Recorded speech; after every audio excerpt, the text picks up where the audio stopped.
welcome back to another episode of the Employee to Boss podcast. I am your host, Haley Hayhurst.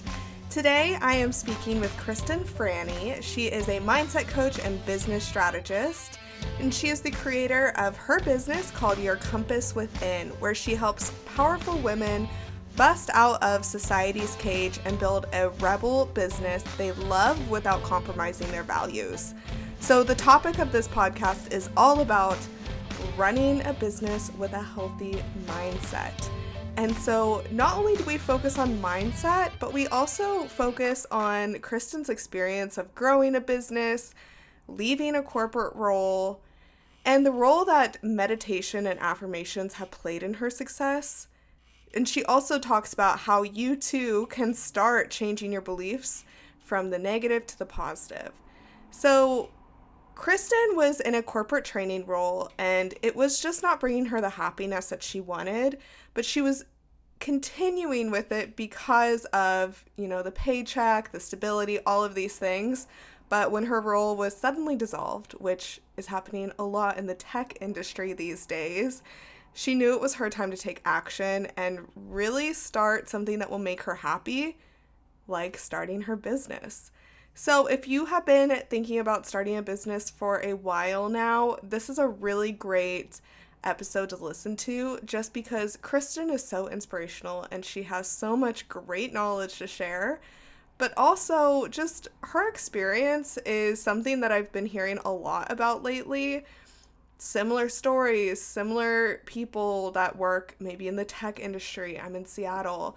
And so one day they have a job and then they get an email and the next day they don't. And so it's very scary. And so I am in the belief that even if you don't want to go full time into a business, your own business, I fully believe that you should have some sort of side hustle.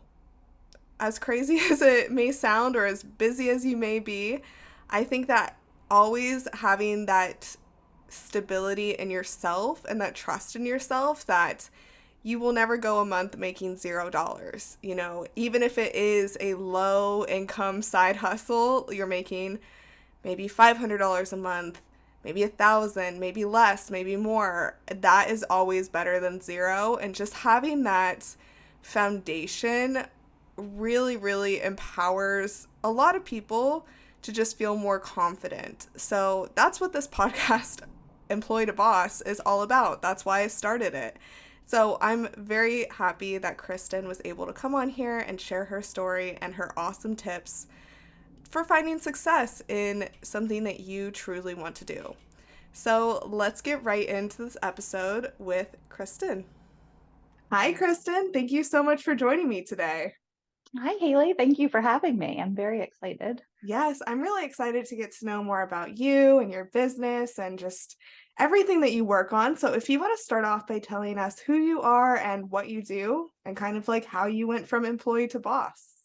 Absolutely. So my name's Kristen Franey, and I am a mindset coach and business strategist for new-ish entrepreneurs. So I work mostly with people who have generally got an idea of what it is they want to do, but they've hit a stumbling block and they're ready to get to their next level, or they've hit an income goal. Like they've had some success over the past year or two, but they're not figuring out how to get to the next level. And I help them overcome those hurdles and get to that next level so that it's nice and easy and simple for them. I have an ethos that is, we don't do things the same way everybody else says that we should do them. And so we a lot of times pare things back and go right back to the very basics of what do you want your business to look like and feel like, really ground into the why of what we're doing in our business and why we're starting our business. And a couple years in, it can be really easy to lose sight of that and to get caught up in the nitty gritty. And going back to what our big purpose-driven, impact-driven why is often a big leveler or a big level up indicator, right? It helps us get to that next stage. And I work primarily with women who, like I said, they have a big purpose and a big vision for why they're doing their business. So yes, we love to make money because the more money we make, the easier our job gets to be. And we get to outsource the things we don't love, and we get to not work 60 hours a week, and we get to have a little bit more fun, and we get to continue to invest in ourselves and our growth and all the things that we want to do. But it's not our sole driver. We're in it because we're more interested in making a good, positive impact on the collective and doing things the right way and doing things in ways that feel aligned with our soul and really sit with our own integrity. So we're not driven by having the next LV bag, or, we don't want the designer handbag and the designer shoes, although we wouldn't say no to them. But we're not doing this so that we can get that. We're doing this so that we can help more people who need our magic and need what it is that we do. And it's been a journey for me to get here, to be fair. I came from the corporate space. So before I became a coach for myself and my own business, I was a leader in very well-known international retail businesses. And I worked in London and Dubai and Malaysia for very high turnover businesses. Some of my businesses were hundreds of millions of dollars a year with hundreds of employees, probably thousands of employees when I was in Dubai. And that's what I did. I coached people on making better sales, making better decisions, efficiency, and how to run a more streamlined business. But it wasn't aligned with me. Ultimately, I was working for other people and other people's businesses and their values, and it didn't align with my values and the impact that I want to make in the world. So my job one day was made redundant. So essentially my job role ended, but I was still in the role. And so I only stayed in that role for another month, and then the job finished much sooner than I had thought. I was on a contract for 2 years, and a year and a half into the contract, my job ended. It had been miserable. I wasn't loving it, but I was too afraid to step away. I was absolutely terrified of making the leap out of doing what felt comfortable and what I had known my whole life. I started in retail when I was in college. I think it was 18, 17. So it's kind of all I had ever done. And being faced with having to do something else was terrifying. But when I pared back and figured out what it was that I loved about those 25 years of career, it was the people, the coaching, the getting curious. And when I found life coaching, trying to figure out my own stuff, I was like, hold up, I have a knack for this. I can actually do this. And that's how I segged into deciding to have my own business as a coach. Very cool. That is a very cool journey that you went on. And I hear similar things from people who have to, when they went through that during the pandemic and things like that. But it seems like, how long have you been in your business? Been in my business and actually doing the right things for business are two different questions. Right. My job role finished in 2018, but I took some time off. I kind of dabbled in. That's when I was getting my certification and deciding what I really wanted to do and who I wanted to work with. In 2019, I got a little bit more serious about it. And then in 2020, I knew that that's what I wanted to do. Well, 2019, I knew that's what I wanted to do, but I still didn't really know what to do. So my business wasn't tremendously successful in 2019. By the end of that year, it was starting to pick up. And then in 2020 is when I really shifted. And that's when I started to work with clients consistently. And the big shift for me happened then with getting that clarity and understanding what I really wanted my vision to look like and who it was that I was excited to spend my time and my days with and how I could show up to serve them. And once I had that clarity, I started attracting them to work with me. And I say that it's not always easy, right? There are ups and downs in the business and people and the trends change a little bit. But that was really what shifted for me, not knowing where my next client was going to come from or if I was ever going to get another client. And, and at the end of that year, I had negative $10 in my bank account. And I realized this can't continue. I need to buckle down and figure it out. And in 2020, I did. And that's when I honed in on I wanted to work with entrepreneurs and use my business insight and my knowledge of how to run a business and the questions to ask coupled with the vision of what they want their business to look like. And when I did that, it got much more smooth. I won't say it was entirely smooth sailing because I think that's a Yeah, I big mean, lie that's no out there in business internet is. land. So, Exactly.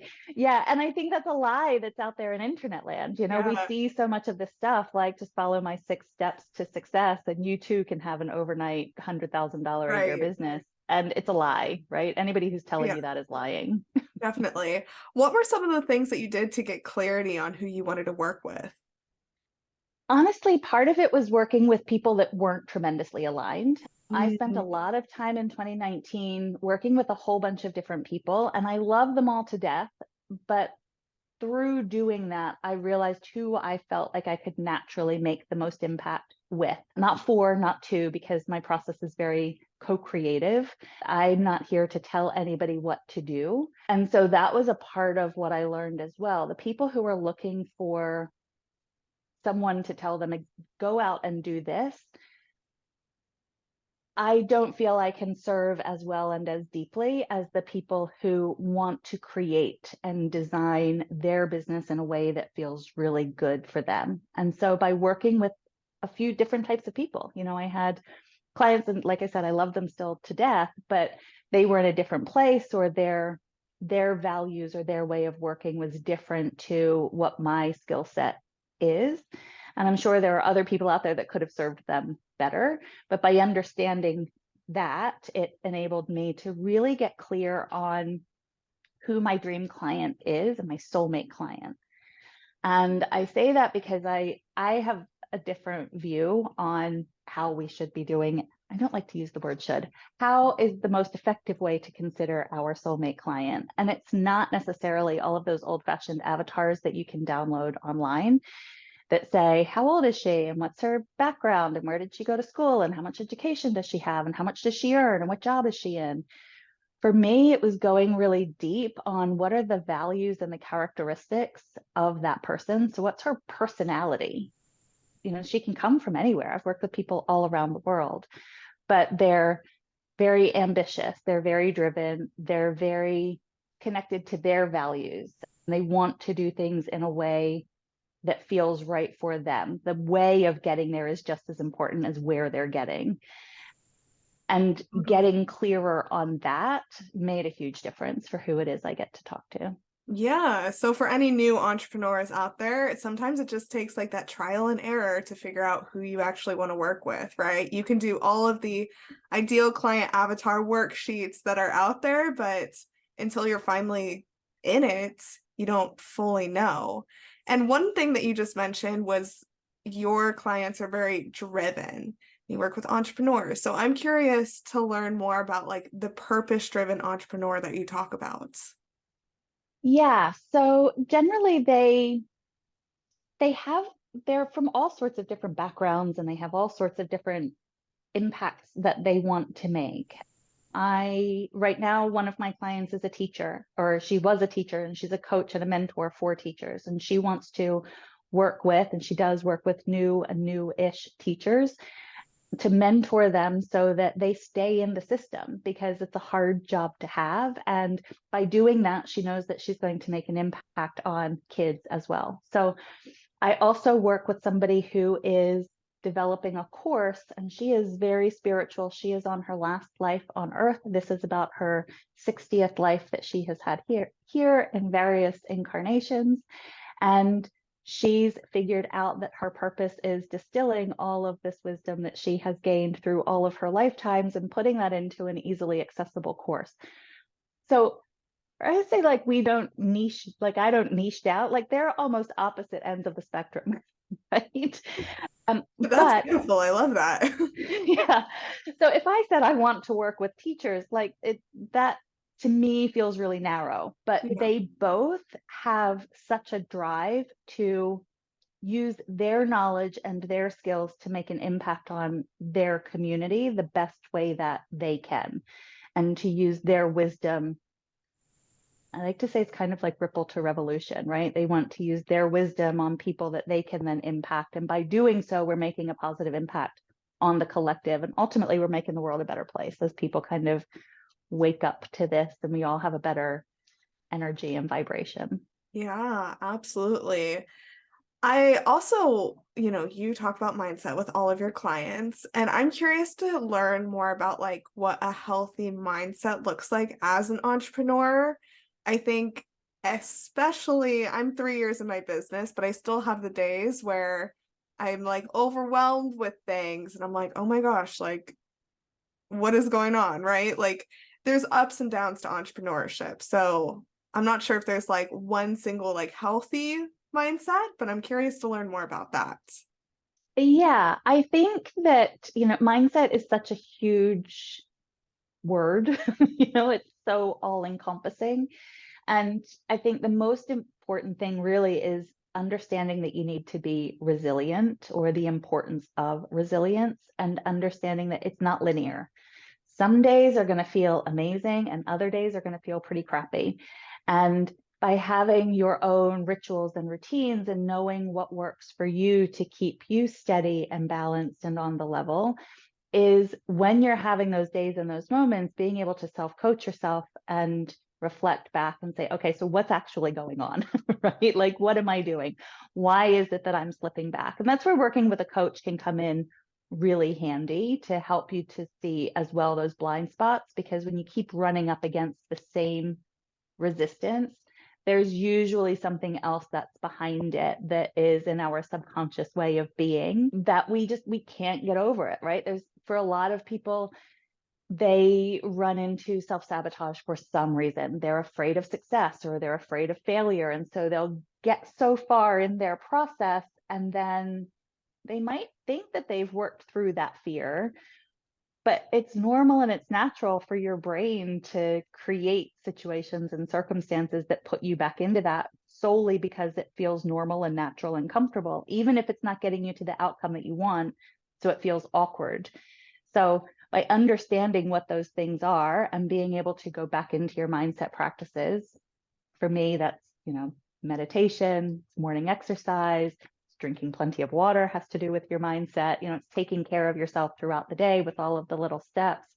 It's journaling and reflecting. When I was in business before, if somebody said journal and what worked for you, I would have looked at them like they were crazy and been like, how is that possibly going to help? But being able to sit down and say, okay, so what worked really well for me today and what didn't go so well? Like, what am I really frustrated with? What is getting in the way? And how am I showing up? Who am I choosing to be? And am I choosing in that moment to be the person that I really want to be in my business? So who is it? Like, what does that CEO Mhm. look like for me? Yep. And when I'm faced with all of these things that are happening on a day, because sometimes we've got a ton of stuff being thrown at us and there's other days that are kind of quiet, but like in those moments, am I choosing to show up the way that that person would in 5 years time, right? Like, am I Yeah. choosing that version of success right now? And so the mindset is being consciously aware of bringing all of those things to the forefront and not running from them.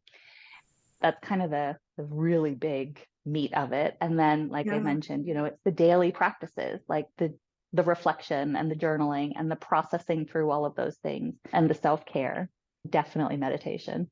Some of my clients bristle when I tell them that we're going to have the meditating by the end, but we get a meditating by the end. I love that. Thank you for sharing all of those because I think when people start thinking about working on their mindset, the first thing that pops in their head is like mantras or affirmations. And that's like not the whole picture, right? It's sort of the same when like a health coach is like, all you need to do is walk like an hour a day and you'll feel better. But like my foot is broken. Like I need things other than that. So, Yeah. I think that could be like a band-aid. But what is your opinion on that? I know I've seen some things that you talk about, so curious to hear. Yeah, I very much think that there are systems and practices that work for the majority of people, and like, why not take those things and make it easy for us? Like, we don't have to reinvent the wheel, right? Like, for me, I like to make things hard even when they don't have to be hard. And so I'm really setting into, how can I make things easy? Affirmations, I'm not going to lie, I think affirmations changed my life in a lot of ways, because they can be a way to shift our subconscious behaviors and start to tell ourselves a new story and a different story, and to give our brain a new reel of what it's hearing over and over and over. Because for all of our lives, it's heard, you're never going to succeed, or it's too hard to do that, or I fail all the time, or I've never hit my version of success. Like whatever that story is in that narrative, it's just kind of quietly on repeat in the back of your head all of the time. And by telling yourself a different story, but it has to be a believable story, but by telling yourself a different story, you start to create new pathways of belief, and you start to create new ways that you can do that. So for somebody like you, if I was your health coach and, I was like, just go out and walk 10,000 steps, I wouldn't be taking that approach. I'd be saying, okay, so what can you do, right? Like, and what is the thought that you need to have that is going to keep you feeling healthy and like you are moving in the direction of where you want to go? And so that might be finding an affirmation that is, I consciously prioritize making my health number one, or I am conscious of making healthy decisions and choices. And that doesn't mean that you're saying to yourself, I can't eat chocolate, or I'm never going to have chocolate. It means that you're consciously starting to make decisions about it. And for you, that might be, I'm consciously figuring out how I can still incorporate movement into my day. But for me, with affirmations and what I've learned and what I've studied and the way that they work, and I'll actually give an example. I had a client who was very resistant to affirmations.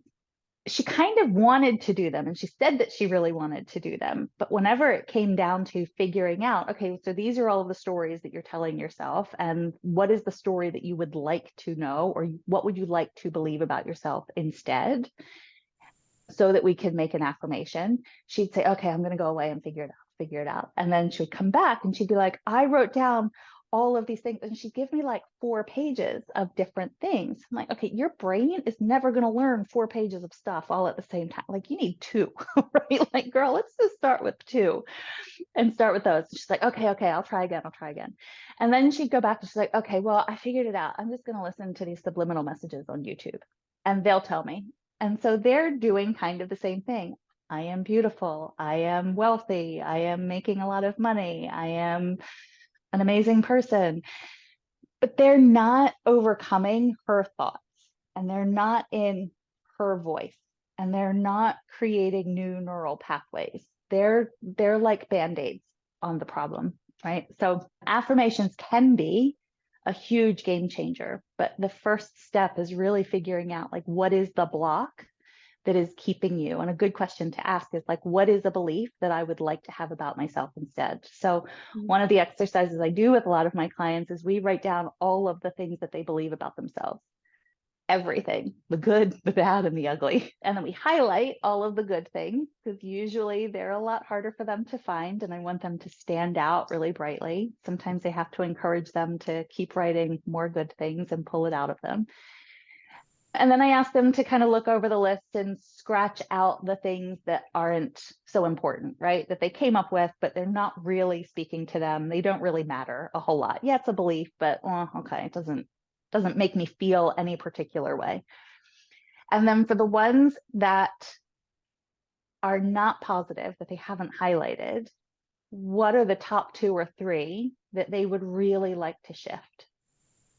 And for some people that's, I'm not confident in speaking out. It's like, okay, so what would you want the opposite of that to be? And what is important for you? And I'm not going to give them that answer. It's important for them and for the way that our brains process information, for them to rewrite that into a way that their brain can start to believe. And it might not be, I'm speaking on international stages and I have an audience of millions, right? It could be, I'm confident enough to speak up at work, or I'm confident to voice my concerns, or I am eloquent and can have a conversation with a new person. It could just be a small step. And that's where we start with the affirmations and starting to change things. That makes so much sense.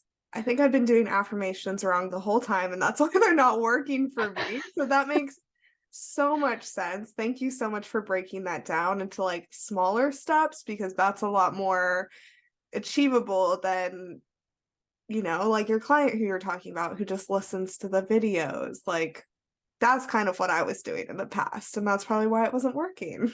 Yeah, and so many people do, right? It's like, Yeah. okay, well, and we're taught that that's what's going to work. And, the things for me that worked, and I remember my first couple of affirmations was I am a non-smoker because I was smoking a pack of Uh-uh. cigarettes a day. My health has changed significantly. I am fit and I'm healthy. Yeah. And by starting to believe that, I started to make more conscious decisions. And that when it's so much more true for you, when it's just a whole bunch of words, we hear a whole bunch of words all day long. It's not going to speak to Right. the parts of your brain so that you can start to make some shifts. Yeah, that makes a lot of sense. Now, I Yeah. have one last question for you before we start, wrapping up, and that is we are more than halfway through the year, right? We are 7 months into the year. Probably when this episode comes out, it might be eight. And I know we all talk about creating a vision board and like visions at the beginning of the year, and then it kind of just like dies off. So I'm curious, as a mindset coach, what advice you have for creating a vision that will last through the rest of the year and really bringing it to life? Because the year's not over. We still have so much time, but only if we take action. Exactly. Yeah. And I'm so glad you said that only if we take action, because I think that's such a big myth in the manifestation world. If you build it, they will come. Well, there's still action in that. They had to build it. They didn't just think about it. So for me, it's going back to like, this is a great time to go back to that vision that you set at the beginning of the year. For me, a whole lot of the things have come to fruition from what I put onto my vision board in December, looking forward to the year. But there's a few that haven't quite. And so, just because some have come true, there's probably still some things that aren't there. Or if they have, how can you still continue to go bigger in them so that you're not losing momentum and continuing to grow? I think vision is the number one foundational step in having a successful business. So it's a great time of year to sit down and reflect on, this is what I set for my vision. What's working really well? Because we can also get really good at kicking ourselves and beating ourselves up for all the things that aren't going exactly as well as we would like them to. But be really honest and freaking celebrate your wins and say, okay, look at all the crap on my vision board that I did. Look how amazing I am. There's only 2 more things on here that I want to achieve, but I'm still going to celebrate the crap out of the fact that I have achieved all of these other things on it. And I know that I'm moving in the right direction, and really call into that. And then from there, using that energy, saying, okay, so what hasn't been working so well? And where do I want to course correct?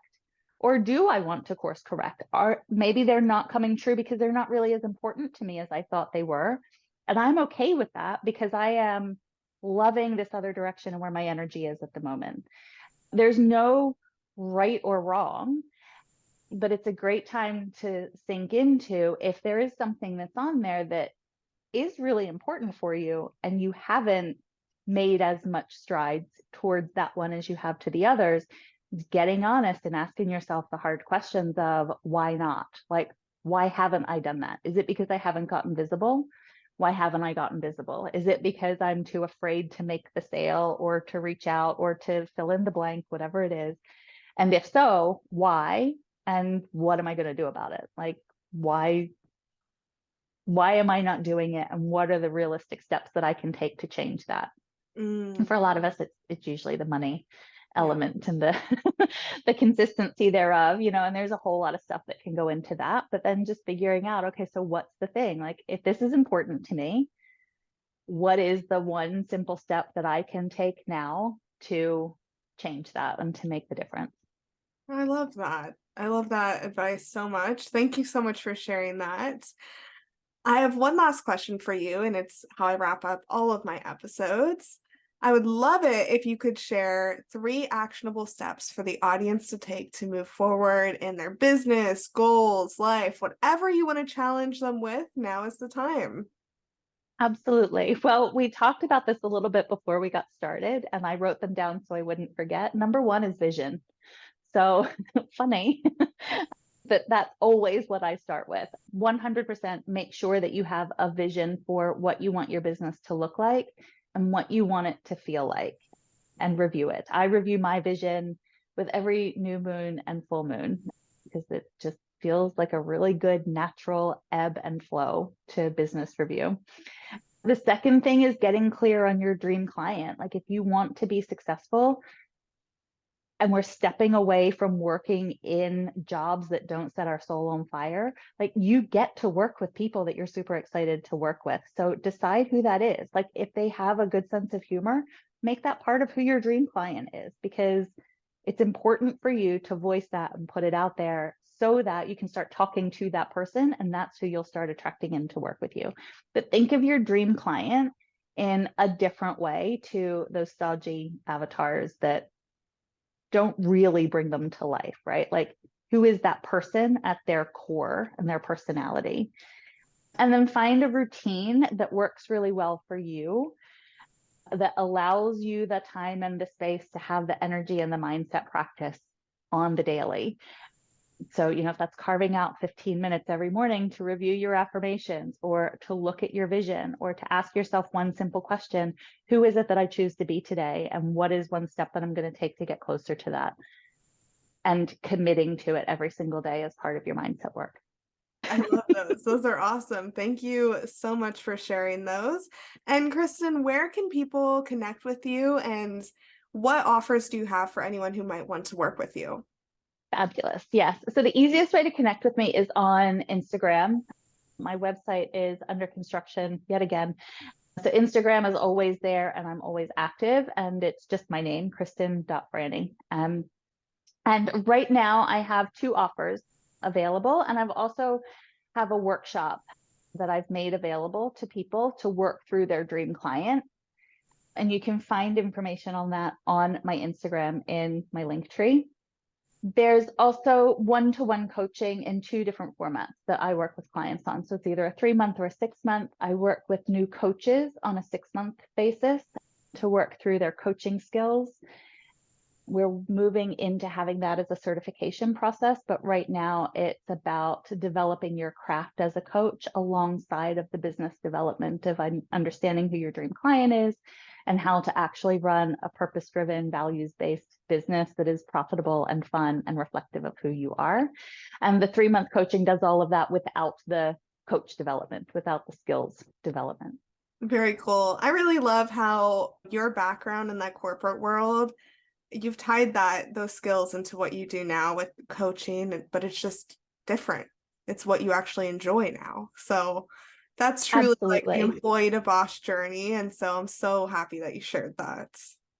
Yeah, I'm so happy that you pried that out of me and for this conversation and your great questions. And I'm super excited. I think, the more people that are in the world making money, and especially women, there's studies and there's statistics out there that show that the more women earn good money, the more good we do with it. And I think there's a big shift that's happening in the world, and we would like to give back to our communities and education and their families and how we raise them and shifting paradigms. And so I think it's really important for us to be stepping out and owning that and creating our own wealth on our terms. Absolutely. Well, thank you again. It was so great speaking with you, and let's talk soon. Absolutely. Thank you so much. Bye. Thank you for listening to the Employee to Boss podcast. If you made it to the end of this episode, I hope that you implement the actionable steps from this week's experts so you can get started with your business today. Please rate, review, and subscribe to the Employee to Boss podcast on Apple Podcasts, Spotify, YouTube, or wherever you listen to your podcasts. It helps more than you could ever imagine. Remember, a little progress each day leads to big results. We come out with a new episode every Tuesday. To access our show notes, transcripts, and courses, please check out espressopodcastproduction.com.